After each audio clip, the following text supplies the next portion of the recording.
Pawpaw, Sammy, and Alibug here. Whew.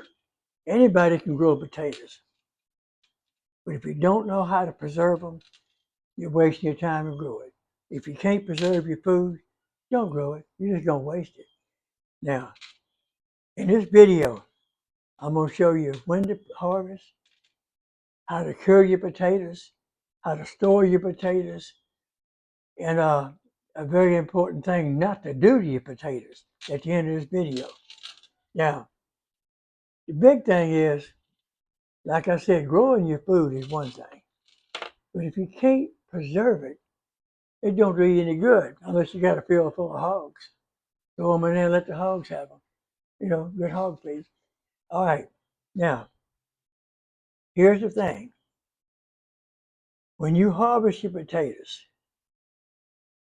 let your vines turn brown and die back. Uh, and you don't want to water your potatoes 10 to 12 days before you harvest them. You want to let them dry out. Just let them dry.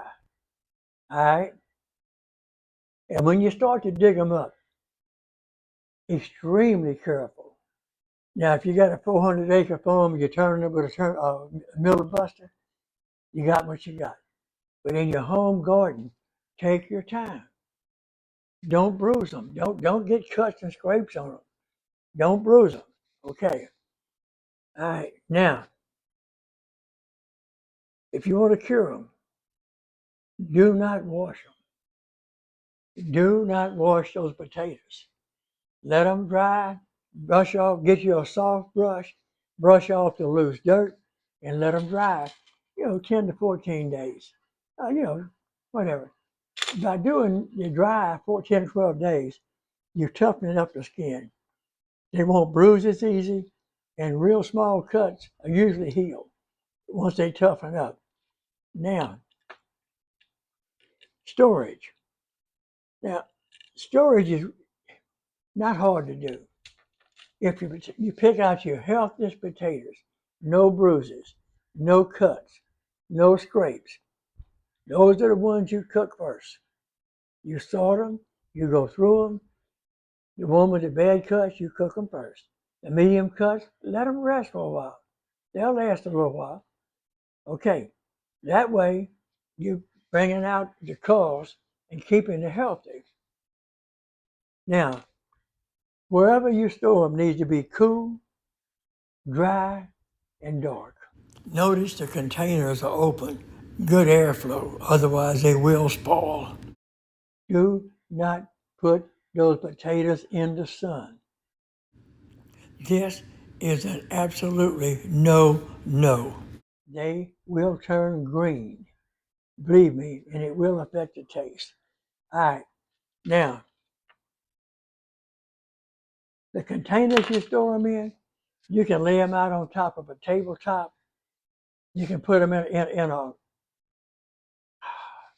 a burlap sack. I'll get it in a minute. But don't fill the sack full. Leave it up, roll it side down, put your potatoes, let the air circulate. These sacks are only one way you can store your potatoes. There are numerous ways to do it. You need air circulation, people. You need it bad. Now, the one thing, for no reason, do not store those potatoes around onions. If you do, you're going to have a bunch of potatoes that are going to go bad on you in a New York heartbeat. Onions put off fumes. And then they'll turn soft and mushy. You don't want the water or the mush around your potatoes, nor the onion fumes. Now, food is no good if you can't keep it. Basically, when we were kids, we had no refrigeration, no inside air, no fans, no electricity. What do? You learn to preserve your food. You dry it.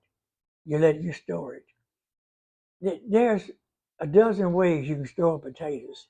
Nowadays, this is the way to do it. Back in the day, I've seen Grandpa dig a big hole, fill it full of straw, and mound the potatoes, cover them with straw, and cover them with dirt. I went on the internet and found this picture of a potato mound. This is the picture of it. Now we'll show you how it's done.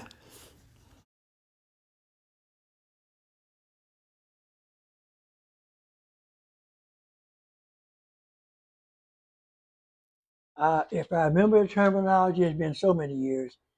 I think they call that banking your potatoes. Uh, there's different ways of doing it, people. But the good, safe way for the average gardener is the way we just discussed. Uh, if you enjoy these tips, like and subscribe. I need to get my subscribers back up. That's what keeps this thing going. Thank you.